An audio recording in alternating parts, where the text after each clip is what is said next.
जयंत जी। देखिए, भारत एक लोक कल्याणकारी राज्य है।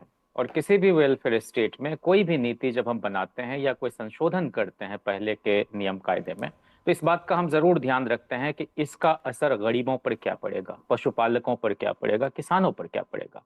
और तब तक हम इस देश को खुशहाल नहीं बना सकते हैं जब तक कि इन कमजोर वर्गों की क्रय शक्ति, उनकी खरीदने की शक्ति हम नहीं बढ़ा पाएंगे। इस तरह से अव्यवहारिक रूप से जीएसटी को थोपे जाने से जो सबसे खराब असर पड़ा वो छोटे मंझोले उद्यमियों, कारोबारियों, व्यापारियों, दुकानदारों पर। और उसकी चोट से अभी तक हमारी भारतीय अर्थव्यवस्था उबर नहीं पाई। जैसे नोटबंदी किया गया और उसके बाद मनमोहन सिंह जी ने कहा कि ये लीगलाइज्ड लूट और ऑर्गेनाइज्ड प्लंडर है। और दुनिया में कभी भी किसी भी आर्थिक सुधार या आर्थिक फैसले को आतंकवाद से जोड़कर पहली बार हमने देखा कि इससे टेररिज्म की कमर टूट जाएगी, कश्मीर जो है जन्नत फिर बन जाएगा, दहशतगर्दी बंद हो जाएगी। इंदिरा जी के समय भी रुपये का अवमूल्यन हुआ था, उसको 666 कहा गया 6 जून 1966 को। लेकिन कभी इंदिरा जी ने नहीं कहा कि इससे जो है हम जो है दहशतगर्दी को खत्म करेंगे। मेरा कहना है कि हम लोग जिस विचारधारा की राजनीति करते हैं उसमें डॉक्टर लोहिया कहते थे कि कारखानियां दामों की कीमत लागत खर्च से डोढ़ा हो, यानी कारखानों में जो वस्तु बनती है उसकी कीमत जो है उस पर जो लगा हुआ खर्च है उससे 1.5 गुना से अधिक ना हो। और अन्न के दाम की घटती बढ़ती आने शेर के भीतर हो, यानी कि खेती के अन्न का जो मूल्य है वो 1 आने प्रति शेर के अंदर ही घटे बढ़े। कुल मिला के महंगाई मूल्य वृद्धि पर नियंत्रण करने की अगर कोई नीति नहीं है, जैसे मान लीजिए एक बात आपके संज्ञान में मैं लाऊं कि जिसको हम लोग गृहस्थी सर्वनाश टैक्स कहते रहे पिछले लगभग 1 दशक से, और हमको खलनायक के रूप में पेश किया गया। हम तो यही कह रहे थे ना कि जो सबसे कमजोर लोग है, आखिरी व्यक्ति है समाज का, उसको आप राहत दे दीजिए। आपने क्या किया कि उस समय कहा कि ये मास्टर स्ट्रोक है, और आज भी इस फैसले के लिए जब आप बाध्य हुए विपक्ष के एक रचनात्मक भूमिका और दबाव के चलते, तो फिर आप कह रहे हैं मास्टर स्ट्रोक। आपने हेल्थ इंश्योरेंस पर 18% जीएसटी लगा के रखा था, हॉस्पिटल के कमरे पर 5%, वहीं जो हीरा है उस पर सिर्फ 1.5%। इससे क्या पता चलता है आप किन के लिए नीतियां बना रहे हैं? उद्योगपतियों, पूंजीपतियों को फायदा पहुंचाने के लिए, और इसलिए आपने 16 लाख करोड़ रुपए लोगों के माफ कर दिए। आरोप तो पहले से लगते रहे हैं सरकार पर कि पूंजीपति जो है, बड़े बड़े उद्योगपति जो हैं, सरकार जो है उसको लेकर काम करती है। आप लोग यही बात कहते रहे ना कि ये झुकती नहीं है, ये और किसी के बारे में सोचती नहीं है। रुकिए एक सेकेंड। उपभोक्ता प्रधान राज्य बिहार, जहां पर मिडिल क्लास को तो सबसे ज्यादा फायदा इसका नजर आ रहा है, फिर आप ये कैसे कह रहे हैं? मतलब आप एक तरफ कह रहे हैं उद्योगपति को सुनते हैं, आप ये मिडिल क्लास के लिए अगर कोई फैसला ला रहे हैं तो कह रहे हैं ये लीजिए दबाव में ले आए। मतलब करें क्या? अगर मान लीजिए गलती हुई, लेकिन अब अगर वो लेकर आए हैं तो आप इसका स्वागत कर रहे हैं कि नहीं कर रहे हैं? जनता के जेब से कम पैसे निकलेंगे, उनको फायदा होगा, इसका स्वागत कर रहे हैं कि नहीं कर रहे हैं? अच्छा अर्पिता जी, हम तो यही चाहते हैं ना कि सबको राहत मिले। तो हमारी बातों का मखौल जो उड़ाया जा रहा था, तो क्यों नहीं वित्त मंत्री या अब आप ये बताइए, आप एक अपने तरफ कह रहे हैं मखौल उड़ाया गया, करते हैं, दूसरी तरफ आप कह रहे हैं विपक्ष का दबाव काम आया।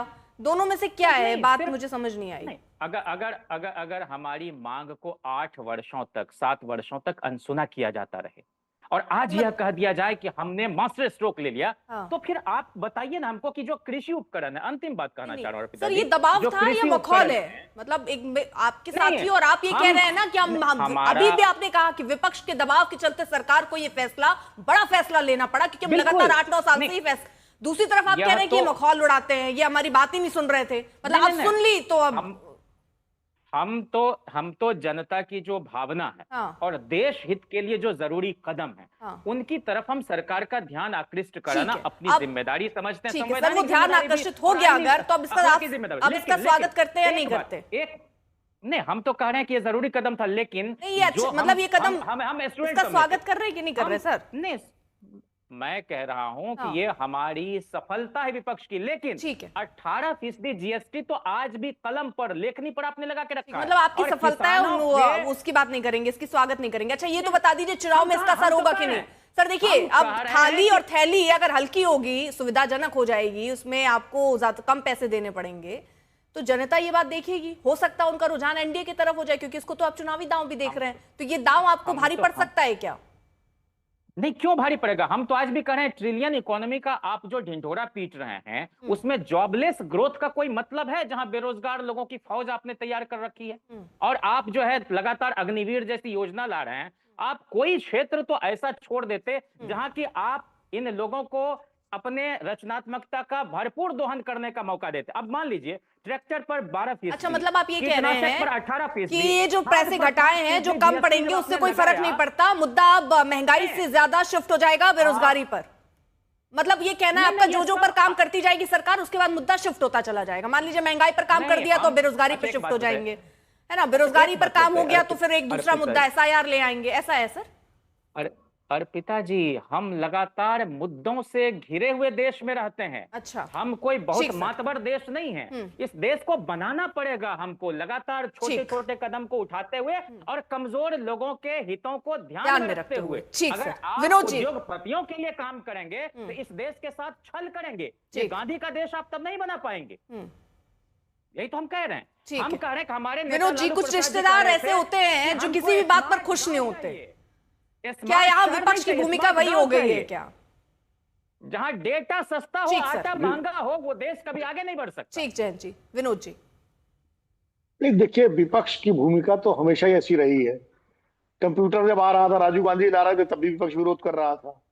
जब आर्थिक सुधार हो रहे थे तब भी तत्कालीन विपक्ष विरोध कर रहा था, और अब भी विपक्ष विरोध कर रहा है। विपक्ष की भूमिका तो फूफा वाली रहती ही है, जिन रिश्तेदारों की आप बात कर रही थी ना अर्पिता जी। और विपक्ष अगर एकदम से सरकार से कदम ताल मिला के चलने लगे तो विपक्ष को फिर मर्ज कर देना चाहिए सरकार के साथ। लेकिन मेरा ये मानना है, मैं व्यक्तिगत रूप से मैं अपनी बात करता हूँ कि अच्छा कदम है, स्वागत योग्य कदम है, देर से ही उठाया गया, लेकिन जब स्टेबलाइज हो गया ये टैक्स स्ट्रक्चर, देखिए देर के भी कारण होंगे। जब लाया गया, ये देखिए, ये दीपक झा बता नहीं पाए, ये आइडिया 2002 में सबसे पहले इसका आया था, जीएसटी का।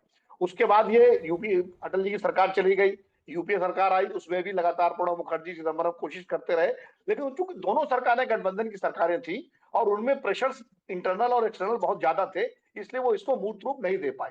और ये भी सही है, उस समय बीजेपी, मोदी जी ने विरोध भी किया था, उनके अपने कारण रहे होंगे। लेकिन 2014 के बाद जो सरकार बनी देश में, वो एक पूर्ण बहुमत की सरकार थी, एक स्ट्रांग सरकार थी, और राज्यों में भी क्योंकि बीजेपी और एनडीए की सरकारें कई राज्यों में बन गई, तो इसको लागू करना आसान हो गया और एक बेहतर टैक्स स्ट्रक्चर का ढांचे का सुधार हुआ, एक रिफॉर्म था। उस समय जब ये आया था तो मैंने खुद तत्कालीन वित्त मंत्री अरुण जेटली जी का इंटरव्यू किया था, बहुत सारी बातें उनसे की थी मैंने। और जाहिर है उस वक्त विपक्ष की मांग थी कि 2 ही स्लैब रखे जाएं और 12% स्लैब रखा जाए, लेकिन तब सरकार चूंकि बहुत सारी तैयारियां करनी थी और नया नया कर ढांचा था, तो उन्होंने अपने तरीके से किया। अब जब 8 साल में एक स्टेबलाइज हो गया ये कर ढांचा और करीब 22 लाख जो क्या कहते हैं जो कलेक्शन था, वो बढ़ करके 22 लाख करोड़ के आसपास हो गया सालाना जीएसटी के जरिए, तो सरकार को भी लगा कि अब हम एक उद्देश्य जो हमारा था इसको स्थापित करने का पूरा हो गया और अब राहत दी जानी चाहिए। तो देर से सही, लेकिन राहत देने का इरादा सरकार का आया और प्रधानमंत्री जी ने 15 अगस्त की घोषणा की और घोषणा के बाद तय हो गया था। देखिए, लोकतंत्र में हर काम हर सरकार अपने राजनीतिक हितों के साथ भी करती है। मनरेगा जब कांग्रेस लाई थी तो क्या उसका राजनीतिक हित नहीं था? जब कर्ज माफी की थी तो उसका राजनीतिक हित नहीं था, उसका फायदा भी उनका मिला। तो अगर बीजेपी की सरकार लाई है तो ठीक है, फायदा होगा क्या फिर सर? बिहार चुनाव में क्या देखते हैं? अच्छा काम किया है, स्वागत योग्य काम है, राहत मिलेगी जनता को, अर्थव्यवस्था में एक मजबूती आएगी। और सबसे बड़ी बात है, जो टैरिफ वॉर के तहत भारत के जो एमएसएमई वगैरह जो तमाम देसी उद्योग हैं, उनको जो झटका लगा है, उनको एक घरेलू बाजार मिलेगा, उस घरेलू बाजार से वो अपनी आर्थिक सुधार पाएंगे। तो मुझे लगता है जहां एक मध्यम वर्ग और निम्न वर्ग को राहत मिलेगी, वहीं हमारे अर्थव्यवस्था को भी एक ताकत मिलेगी। इसलिए इस कदम का स्वागत किया जाना चाहिए। ठीक है विनोद जी, अब इसका दूसरा पहलू, क्योंकि इसको हर चीज को चुनाव से जोड़कर देख ही लिया जाता है, आपने उदाहरण दे दिया कांग्रेस पार्टी का मनरेगा से लगाकर तमाम, तो क्या इसका फायदा मिलेगा बिहार में? मिल सकता है? देखिए चुनाव के समय जो मुद्दे होंगे उनमें एक मुद्दा ये भी होगा और एनडीए जो है वो इसको एक प्रमुख मुद्दे के रूप में ले जाएगा। और निश्चित रूप से जब कोई सरकार कोई बड़ा फैसला करती है और जिससे लोगों को सीधा फायदा मिलता है तो उसका फायदा भी मिलता है। लेकिन इसमें एक चुनौती है सरकार के सामने, सबसे बड़ी चुनौती सरकार के सामने ये है कि जो ये लाभ है ये कंज्यूमर तक पास ऑन भी होना चाहिए। कंपनियां इसमें हेरफेर करके और जो भारत में आदत है हमारे उद्योगों की और ज्यादा मुनाफाखोरी करने की और न पहुंचाने की, जैसे एक उदाहरण तेल का देख लीजिए, ऑयल जो है हम रूस से सस्ता खरीद रहे हैं, इंटरनेशनल मार्केट में भी आज $60-65 पर बैरल का रेट है, फिर भी कंज्यूमर को लाभ नहीं मिल रहा। कंपनियां लाभ कमा रही है, अर्थव्यवस्था को लाभ मिल रहा है, लेकिन एक आम आदमी को पेट्रोल और डीजल आज भी 100 रुपए और 90 रुपए 92 रुपए खरीदना पड़ रहा है। तो कहीं ऐसा ना हो कि ये इस टैक्स स्ट्रक्चर का जो सरकार ने जो राहत दी है कंपनियां अपने तरीके से हेर फेर करके कीमत बढ़ा के फिर कुछ कम कर दें या वजन थोड़ा बढ़ा दें, बिल्कुल, कीमत ये ना आपने घटाएं। बहुत सॉलिड तो चीज ये कही है। चुनौती और सरकार संगीत जी, के ये एक सामने, बड़ी इसका एक बड़ा मैकेनिज्म चैलेंज होना है। चाहिए। जफर जी, इस पर मैं आपसे इसका जवाब मैकेनिज्म लूंगी, बनाना चाहिए। इस पर मैं आपसे जवाब लूंगी, क्योंकि सही बात है, आप सस्ता तेल, इसकी वजह से 50% टैरिफ, ये सारी नाराजगियां जो हम लोग देख ही रहे हैं, बाकी देशों की भी है, लेकिन बावजूद इसके आम जनता को इसका फायदा नहीं मिला। इस पर मैं आपसे आगे रिएक्शन लूंगी। संगीत रागी जी, जल्दी से आप जरा इस पर, ये क्या वैसा ही नहीं है कि एक तरफ पहले आप इतनी भारी भारी चीजें लगा दीजिए, इतने इतने स्लैब बना दीजिए, इतना टैक्स कलेक्शन ले लीजिए, उसके बाद कहिए कि लीजिए अब हम कम कर रहे हैं, अब हम आपको फायदा दे रहे हैं, तो इसको फायदा ही समझें या इसको ठगीपन समझें? देखिए अर्पिता, विपक्ष में रह करके बात करना और बात है, और सरकार में बात रह करके बात करना कुछ और बात है। विपक्ष जब सरकार में थी तो हमारे पास कितना कलेक्शन हुआ करता था, टैक्स कलेक्शन मंथली की मैं बात कर रहा हूँ। आज उससे कम से कम 2.5 गुना जो है वो टैक्स कलेक्शन जीएसटी के तरफ पे होता है। उसी समय जब परचेजिंग की बात की जाती थी और इंफ्रास्ट्रक्चर बनाने की बात की जाती थी, तो on the floor of the parliament defence minister तत्कालीन एंटनी कहते थे कि हम हथियार कहाँ से खरीद सकते, हमारे पास तो पैसे ही नहीं है। आज आपका पहले 83,000 करोड़ रुपया मंथली एवरेज जो है वो आपका टैक्स आता था, आज लगभग 2 लाख करोड़ रुपया आपका मंथली जीएसटी कलेक्शन हो रहा है। एवरेज की मैं बात करता हूँ, कभी 2.1 भी हो जाता है, कभी उससे नीचे भी जाता है, 1.94 भी हो जाता है। तो जब ये टैक्स कलेक्शन हो रहा है तो इसी के बाद आपका इतने बड़े इंफ्रास्ट्रक्चर पर डेवलपमेंट हो रहा है, आईआईएम खोले जा रहे हैं, एम्स खोले जा रहे हैं। अब दूसरा पहलू आप इसका देखिए कि क्या कांग्रेस जब सरकार में थी तो टैक्स कितना था? क्या टूथपेस्ट पे, जिसको हम तेल लगाते हैं हेयर ऑयल पे, या पेस्ट साबुन पे, उस समय टैक्स कितना था? 27%, 28% टैक्स उस समय भी थे। और जब जीएसटी लाया गया तो उस समय भी इस बात का ध्यान रखा गया कि जो कांग्रेस के जमाने में ओवरऑल टैक्स है उससे ज्यादा उस पर टैक्स नहीं बढ़ाई जाए। तो इस चीज का ध्यान उस पर भी रखा गया। जिस गब्बर टैक्स की बात की गई तो कांग्रेस पार्टी को यह भी बताना चाहिए था कि उससे पहले ओवरऑल जो था, मल्टीपल जो टैक्स लगता था, वो कितना % आता था जो कंज्यूमर तक पहुंचता था, तब आपको पता लगता है। इसलिए मैंने शुरू में कहा था ये आंकड़े आपके पास होते हैं तो बहुत शानदार होते हैं, मेरे पास है लेकिन हम पढ़ने लगेंगे तो बहुत देर हो जाएगी। हमने सिर्फ आपको बताया कि टूथपेस्ट, साबुन और इस पर क्या था, ये भी हमारे दैनिक जीवन में प्रतिदिन काम आने वाले और middle class, lower middle class सबके लिए ये उपयोगी थी। तो उस समय 27% उस पर टैक्स था। इंश्योरेंस पे, जिसको हेल्थ इंश्योरेंस है, उस समय कांग्रेस की सरकार थी, क्या उस समय टैक्स नहीं थे? क्या इंश्योरेंस पर टैक्स थे? आज आपका 5% या 0% कर दिया गया, 0% कर दिया है। लाइफ सेविंग ड्रग्स पे क्या उस समय टैक्सेशन नहीं था? था टैक्सेशन। लेकिन इसको गलत तरीके से, जिससे होता क्या है ना कि जब आप विपक्ष में नारेबाजी करके और आप हुड़दंगई करना चाहते हैं, राजनीतिक हुड़दंगई, मैं कहता हूं चाहे कोई भी पार्टी हो, ये सेकेंड जनरेशन मार्केट रिफॉर्म्स इसलिए संभव हो पाया क्योंकि इस सरकार की राजनीतिक क्षमता ऐसी थी। कांग्रेस पार्टी उस समय इसलिए नहीं करवा सकती थी कि कांग्रेस पार्टी को जीएसटी को लाने के लिए उसको कम से कम आधे राज्यों से ज्यादा का उसको बहुमत चाहिए था। तो वो मुझे लगता है अरुण जेटली ने एक बहुत बड़ी भूमिका निभाई थी। इस समय भारतीय जनता पार्टी की राजनीतिक क्षमता और सहूलियत भी, क्योंकि अधिकांश 14 से ज्यादा राज्यों में उसकी सरकारें हैं, यह भी एक बहुत बड़ा काम आया। तो मुझे लगता है, तीसरी बात आपने कहा, इससे क्या होगा, यदि आप 2025 के जुलाई महीने का आप इन्फ्लेशन देखें तो जो जानकारी आई है वो 1.55 था।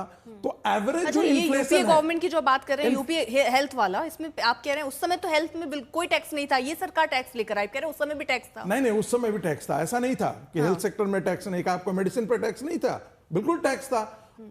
फिर इन्फ्लेशन अभी ऑन एन एवरेज जो है वो 2.1 के आसपास, 1.5 से 55 से लेकर के 2.1 पे है।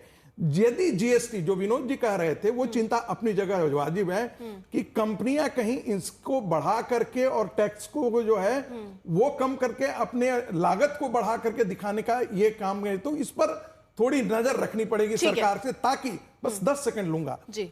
यदि ये चीजें गांव तक जाती है, जनता तक जाती है, तो उसका असर जो है वो चुनाव में भी साफ दिखता है। यदि आपकी, जिसके बारे में कहा गया ना कि भाई महंगाई दर, बार बार आप कहते हैं कि महंगाई से हम पीड़ित हैं, महंगाई से पीड़ित हैं। यदि कंज्यूमर तक जाते जाते यदि 1.51 आ रहा है, 2.1 आ रहा है इन्फ्लेशन रेट, तो आप समझ सकते हैं कि यदि आप विकसित देशों की इकोनॉमी को आप देखिए और फिर उनके इन्फ्लेशन से आप अपने पोस्ट कोविड देखिए। सर, वो लाइफ इंश्योरेंस प्रीमियम पर मैं क्लियर कर दूं, लाइफ इंश्योरेंस प्रीमियम पर इनकम टैक्स छूट थी जिसका आप जिक्र कर रहे हैं। छूट थी, छूट अलग है और कुछ थी ही नहीं, ये अलग है। ठीक है, ठीक है, इस पर जल्दी से एक रिएक्शन सैयद जफर इस्लाम प्रधानमंत्री साहब। जी ने भी इस पर जिक्र किया है कि इंश्योरेंस पर भी, हेल्थ इंश्योरेंस पर भी उस समय था, उसका असर जो आपको इनकम टैक्स वगैरह में वो अलग छूट होती थी, वो अलग बात थी।